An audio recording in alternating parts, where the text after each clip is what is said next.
তো কালি আমাৰ এটা আছামী দুজনক মুকুল শইকীয়া ওৰফে মিনি আৰু প্ৰাঞ্জল দত্ত ওৰফে হ'ল তেওঁৰ নাম কলীয়া বুলিও কয়, শইকীয়া বুলিও কয়। এই দুইজনকে আমাৰ জিলা সত্ৰ ন্যায়াধীশে আমাৰ প্ৰাঞ্জল দাস মহোদয়ে দুইজনকে তেওঁলোকক যাৱজ্জীৱন কাৰাদণ্ড দিয়া হৈছে। আৰু ইয়াৰ আগতে হ'ল যে 25/5/2019 তাৰিখে আমাৰ দিহিঙীয়াকুৰি নামঘৰ পটীয়া গাঁৱৰ দিহিঙীয়াকুৰি নামঘৰত তাত ৰাতি প্ৰায় 10মান বজাতে তাৰ অলপ পাছতে বৰষুণ দি আছিলে। সেই সময়তে দেখা গ'ল যে মনোজ দত্ত বোলা এজন ব্যক্তি তেওঁ নামঘৰৰ সন্মুখতে পৰি আছিলে। আৰু তেতিয়া সেই সময়ত অন্ধকাৰ আছিলে। আৰু অন্ধকাৰ থকাৰ সময়ত ৰঞ্জিত দত্ত বুলি তেওঁ ওচৰ চুবুৰীয়া এজন গ'ল, দেখিলে যে তাতে লাইটটো অফ হৈ আছিলে। আৰু যেতিয়া লাইটটো তেওঁ টৰ্চ লাইট মাৰিলে যে কিয় লাইটটো অফ হৈ আছিলে, সেইখিনিতে ৰিহাৰ্চল চলি আছিলে ভাওনাৰ। তেওঁ গৈ দেখিলে যে তাতে মনোজ দত্ত তেওঁ পৰি আছে।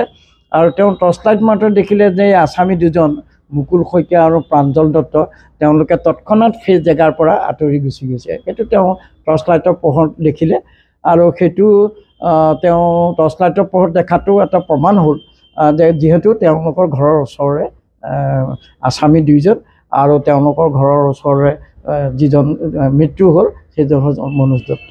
গতিকে 302 ধাৰা আৰু ভাৰতীয় দণ্ডবিধি আইনৰ 302 ধাৰা আৰু 34 ধাৰাত দোষী সাব্যস্ত কৰা হ'ল। ইতিমধ্যে আমি 14জন সাক্ষীক আমি তেওঁলোকৰ সাক্ষ্য দান কৰিলে, তেওঁলোকে সাক্ষ্য প্ৰদান কৰিলে। আৰু দুজন আমি মাতিছিলোঁ কোৰ্ট উইটনেছ হিচাপে, যে সেই সাক্ষী দুজন আমাৰ জৰুৰী বুলি ভাবিলোঁ আৰু আমি তেখেতসকলক মাতিলোঁ। এই 14জন সাক্ষ্য দান কৰাৰ পাছত এইটো প্ৰমাণ হ'ল যে তেওঁ যিটো মৃত্যু সেইটো এটা আমাক ডাক্তৰে প্ৰমাণ কৰি দিলে তেওঁৰ চাৰ্টিফিকেটত যে এইটো এটা হোমিচাইডেল ডেথ আৰু তেওঁ মানে সেইটো কোনোবাই তেওঁক হত্যা কৰিছে। কিন্তু যিটো আৰু ডাক্তৰে এইটো কথা ক'লে যে তেওঁ ব্লাণ্ট ৱেপনৰ দ্বাৰা মানে হেৰি কৰা হ'ল, ইনজিঅ'ৰ কৰা হ'ল আৰু তেওঁ হেড ইঞ্জুৰি হৈছে, যিটো কাৰণে তেওঁ কমা ষ্টেজলৈ গুচি গ'ল। আৰু তাৰ পাছত তাৰ অলপ দেৰি ঘটনাটো সংঘটিত হোৱাৰ পাছতে ৰঞ্জিত দত্ত যেতিয়া কৰিলে, তেতিয়া তেওঁৰ পৰিবাৰ আৰু তেওঁৰ মাক পদুমী দত্ত আহিলে আৰু দেখিলে যে তেওঁ তেজে লুটুপুটি হৈছে। তেওঁক GMCHলৈ লৈ যোৱা হ'ল মনোজক। GMCHত নিয়াৰ পাছতে অলপ পাছতে তেওঁ এটা আমাৰ যিটো ডাইং ডিক্লেৰেশ্যন বুলি হয়, মৃত্যু হোৱাৰ আগত তেওঁক নিয়াৰ সময়তে মাককে আৰু তেওঁৰ পৰিবাৰককে কৈ থৈ গ'ল যে মোক এই মুকুল শইকীয়া আৰু প্ৰাঞ্জল দত্তই মোৰ মূৰত আঘাত কৰিলে আৰু যিটো কাৰণে তেওঁ ইনজিঅ'ৰ্ড হ'ল। অলপ ঘাই ঘাই তেওঁ মাতিলে আৰু তেওঁক লৈ যোৱা হ'ল আৰু তাৰপিছত তাতে তেওঁৰ মৃত্যু হ'ল।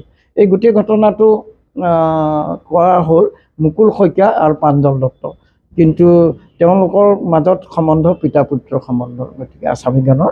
আৰু গতিকে এইটো এটা বৰ নৃশংস হত্যাকাণ্ড। গতিকে ইয়াত অলপ আমাৰ যিটো যদিও মানে ইয়াত সেই সময়ত আই উইটনেছ নাই, কিন্তু তেওঁলোকৰ যিটো আমাৰ চাৰ্কুমটেঞ্চিয়েল এভিডেঞ্চ কয় সেইটোৰ পাছত আৰু ডাক্তৰৰ প্ৰতিবেদন দিয়াৰ পাছত ৰঞ্জিত দত্তৰ যিটো ষ্টেটমেণ্ট আমি পালোঁ, পদুমীয়ে যিখিনি কথা ক'লে, গতিকে এই গোটেই কথাখিনিৰ মাজত এটা আমাৰ কৰ'বৰেশ্যন আছে। আৰু সেইকাৰণে আমাৰ জিলা সত্ৰ ন্যায়াধীশে তেওঁলোকক যাৱজ্জীৱন কাৰাদণ্ড দিলে। আৰু